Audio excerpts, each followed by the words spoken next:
السلام عليكم ورحمة الله وبركاته. أهلا بيكم مرة تانية في قناة ماما لايف ستايل. صباح الفل وصباح التفاؤل. إزاي نعالج مشاعرنا خلال اليوم وما نعديش المشاعر كده ونحاول نخبيها أو نحاول نهرب منها.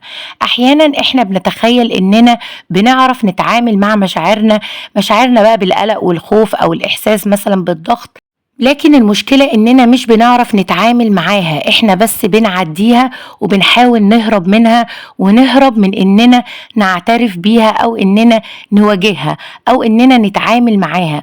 واحيانا بيبقى اللي جوانا اللي احنا حاسين بيه بيبقى مختلف تماما على اللي بيظهر على السطح، وهو ده التناقض ده هو اللي بيعمل لينا مشاكل او بيسبب لينا مشاكل بقى نفسية كبيرة جدا.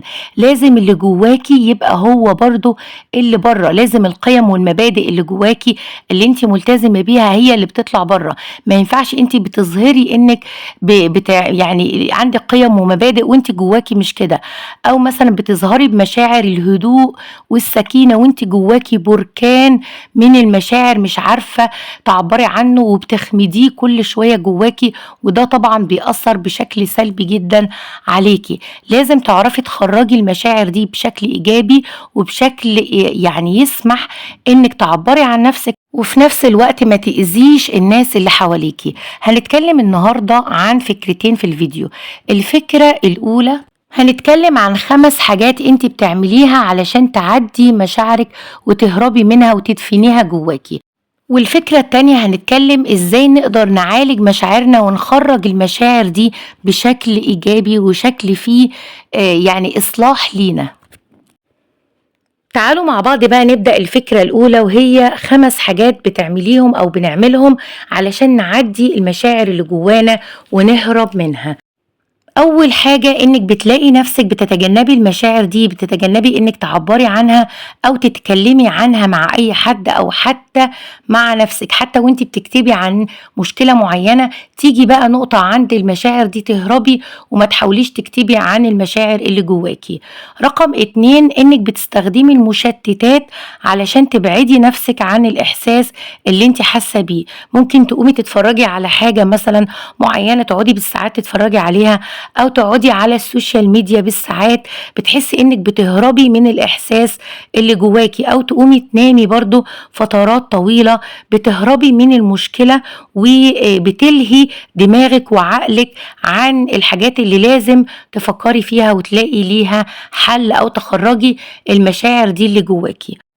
رقم 3 بتدافعي باستماتة عن ان المشاعر دي ما تخرجش ابدا، وحتى لو حد استفزك مثلا او استفز مشاعرك، مشاعر بقى الغضب او التوتر او الحزن او كده، ما تحاوليش تخرجيها ابدا ولا تبينيها وتبتسمي وتحاولي تكتمي المشاعر دي باي شكل من الاشكال.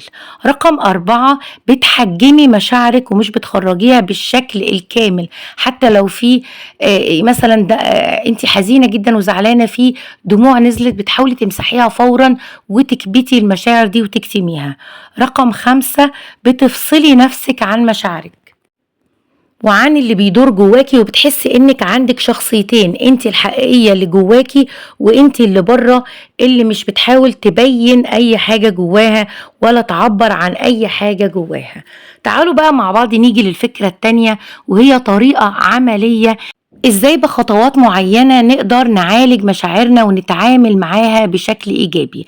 اول حاجة وقفي شوية كده ووقفي كل حاجة انت بتعمليها وهاتي الدفتر بتاعك وقلمك وقعدي اكتبي عن كل المشاعر اللي انت حاسة بيها حاليا دلوقتي حالا. لو انت حاسة بمشاعر مثلا غضب، مشاعر خوف، مشاعر حزن، مشاعر انك مضغوطة مثلا جدا، هاتي ورقة وقلم واكتبي كل حاجة انت حاسة بيها. انت حاسه بايه؟ حاسه ان انت مش عارفه تعملي ايه، مش عارفه لو انت مضغوطه مثلا تقولي ان انت مش عارفه تعيشي حياتك بالشكل الصح، حاسه انك طول الوقت بتجري، حاسه انك طول الوقت مش لاحقه تعملي الحاجات اللي انت بتحبيها. اكتبي كل ده على الورق بشكل سلس جدا ومن غير ما تحسي انك محكومه بحاجات معينه او حد هيقرا مثلا الحاجات اللي انت هتكتبيها وتحسي انك مثلا بتحجمي نفسك في الكتابه. لا، اكتبي بطريقة يعني سلسة جدا واكتبي كل حاجة انت فعلا حاسة بيها وخرجي كل اللي جواكي لحد ما تحسي انك ارتحتي. اكتبي كل حاجة من غير اي حدود. رقم 2، تقبلي اي حاجة انت كتبتيها او عبرتي عنها. حسي بنفسك اكتر وحسسي نفسك كمان بالامان ان فعلا الورق ده هيتقطع، فبالتالي ما تحطيش حدود، ووفري مساحة آمنة حقيقية انك تقدري تعبري عن اللي جواكي من غير ما تلومي نفسك. يعني بعد الكتابة ما تفضليش بقى تلومي نفسك على الإحساس اللي انت حاسة بيه حاليا. عبري عنه وحسسي نفسك بجد بالأمان انك مش هتلومي نفسك بعد كده، ولا هتقعدي بقى تعاتبي نفسك على الكلام اللي انت كتبتيه أو حسيتي بيه. رقم 3، بعد كده بقى حاولي تدوري على السبب ورا المشاعر اللي انت حاسه بيها دي. ايه اللي بيسبب لك مثلا احساسك انك طول الوقت مضغوطه؟ اكتبي او اكتبي الاسباب دي، زي مثلا انك بتزودي المهام على نفسك، زي مثلا انك بتاخدي فترات راحه مثلا قليله، او مش بتاخدي فترات راحه، زي انك مثلا مزوده قوي الالتزامات اللي انت لازمه نفسك بيها. شوفي وحطي ايدك كده على الأسباب ورا المشاعر اللي انت حاسة بيها. رقم 4، تقبلي مشاعرك باعتبارها مشاعر عادية جدا، ممكن أي حد يمر بيها لو عنده نفس ظروفك أو تجربتك. لازم تتقبلي إن الإنسان عبارة عن كتلة من المشاعر والأحاسيس، وعادي جدا نمر بمشاعر مختلفة، وعادي لازم كمان نعبر عنها. وأكيد مش عادي، لأ ده لازم وأكيد إننا نعبر عنها بالكتابة ونخرجها من جوانا بشكل إيجابي، ما نسيبهاش مكبوتة جوانا طول الوقت. رقم 5، اكتشفي الرسالة المهمة والمعنى الحقيقي ورا الإحساس والمشاعر بتاعتك. اعرفي المصدر الحقيقي، ممكن يكون مثلا حاجة عندك في عقلك الباطن هي اللي مسببة الشعور ده، أو رفضك إنك تعترفي بحاجة معينة، أو شخص معين مثلا انت بتتعاملي معاه هو اللي بيسبب لك المشاعر دي، أو حاجة انت بتتابعيها مثلا بتوترك وبتضغطك وبتحسسك انك عصبية طول الوقت.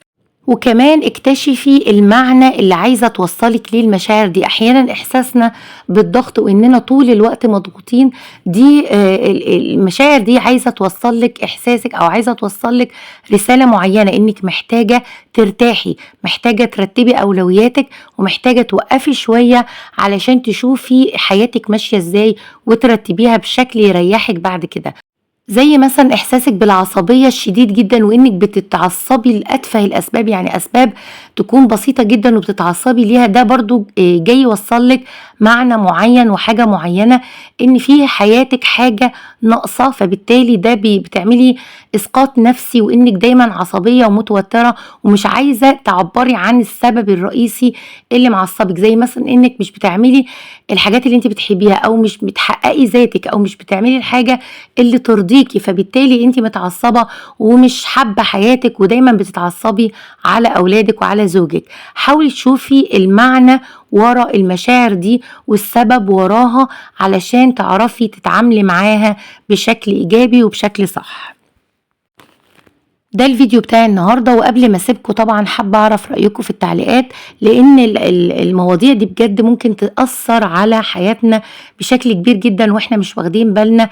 مجرد انك كابتة مشاعر معينة مش عايزة تخرجيها ومش عايزة تعبري عنها حتى لو على الورق، ومش عايزة كمان تعرفي السبب وراها او هي عايزة توصلك ايه بالظبط. زي ما قلنا المشاعر دي بتوصل لنا رسائل معينة، لو احنا عالجناها هنقدر نعالج المشاعر دي ونقدر نعالج السبب وراها، فبالتالي تنتهي المشكلة، ولا هتبقى عصبية ولا مضغوطة ولا حاسة بالخوف ولا أي حاجة. فحاولي تعالجي السبب وتشوفي هي جاية تقولك ايه بالظبط وتحاولي تظبطيه علشان حياتك تبقى أفضل وتبقى ماشية بطريقة أفضل وبشكل إيجابي. ده الفيديو بتاع النهاردة، ويا رب بجد الفيديو ينفعكم ويفيدكم، وصباح الفل، صباح التفاؤل، والسلام عليكم ورحمة الله وبركاته.